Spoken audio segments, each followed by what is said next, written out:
How many of you have heard the song My Heart Will Go On by Celine Dion or seen the movie Titanic? Most of us. Okay. How many of you have heard the song Achimyale Song by QUT right there? No? Just me? They're basically the same song. Same chords, same melody, only one tells a love story in English, while the other tells a different love story in Burmese.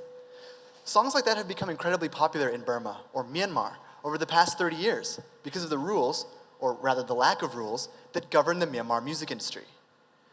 All over the world, including here in Australia, music industries rely on systems of rights, licenses, and royalties to function. These systems in turn are largely governed by copyright law. But what happens when there is no copyright law? How can a music industry even function? The answer is informally. Myanmar's music industry has built itself on networks of trust and informal agreements for decades. The only copyright law on the books was passed in 1914, and it's used so rarely that many don't even believe it exists.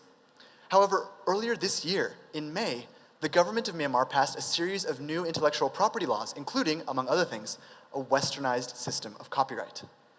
My research looks at how artists understand something like copyright in a context where there's been no copyright law. Moreover, what will happen when a formal Western regulation is introduced in an informal, non-Western music industry? To answer these questions, I've conducted interviews with artists, producers, and lawyers in Myanmar.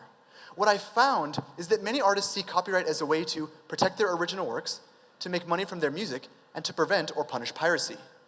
Some artists hope that copyright will bring an end to the exploitation of their music, while others are worried it may make matters worse, as foreign competitors with more intellectual property experience begin to enter the Myanmar music market.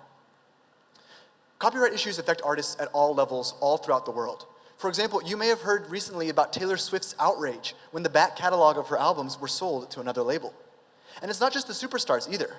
Previous studies have found that many independent artists don't really understand what copyright is or how it affects them.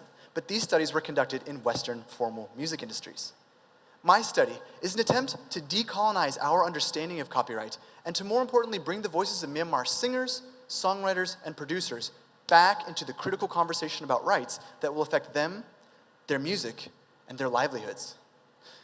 In the coming years, QUT and others may face copyright disputes from some of the most powerful artists in the world.